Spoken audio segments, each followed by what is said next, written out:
The St. Patrick's Parish's Ancestral Walk is a heritage event. Participants symbolically commemorate the journey made by enslaved and later emancipated Africans who carried ballast bricks by hand from merchant ships at Mount Irving Bay to the hilltop site at Mount Pleasant for the construction of the St. Patrick's Anglican Church.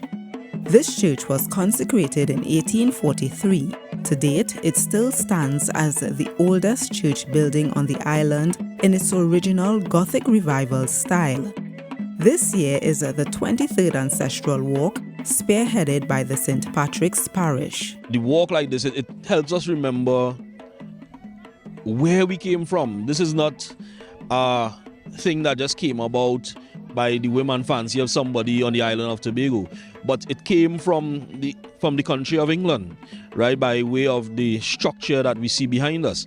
So understanding that and understanding what we have to do to preserve it, it adds to that element of richness and pride that many persons of this church feel in being part of the St. Patrick's family. This year we celebrate under the theme Building on Our Ancestors' Sweat and Tears, a St. Patrick Legacy.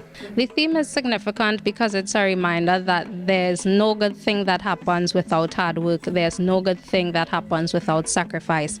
And it's an important anchor for us. And just as our ancestors labored to build the physical structure of the church, so too must we labor to build the community church, to build the body of Christ, to build our interpersonal relationships within the parish. People are always surprised. The first thing they say is, wow, this church is 182 years old. Wow, it looks so good. They're always marveling, they're in awe. And they also feel grateful.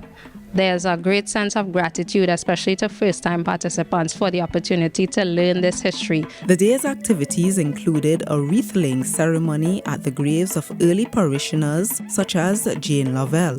There were also live performances, an academic lecture, and a health check station.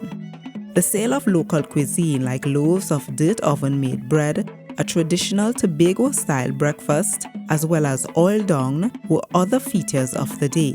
This is my first time on the walk.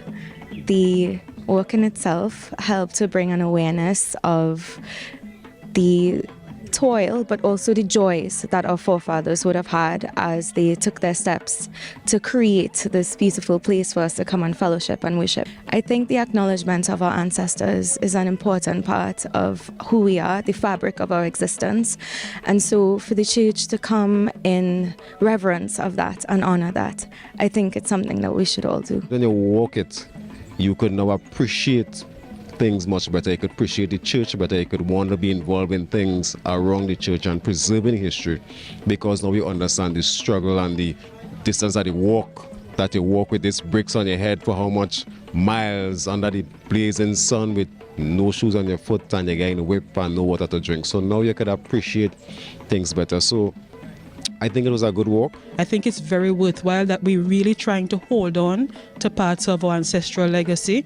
I think it's important not just for those who are older than, but for those who are coming up to understand where they came from. You know, we have to really try to teach, be deliberate in teaching our history to our younger generation. That wasn't an easy walk. It was a difficult walk, and we appreciate them so much for what they've done, and we know that as ancestors we stand on their shoulders, and so we're so happy that we can celebrate them every year, and glad that other people can come and celebrate with us.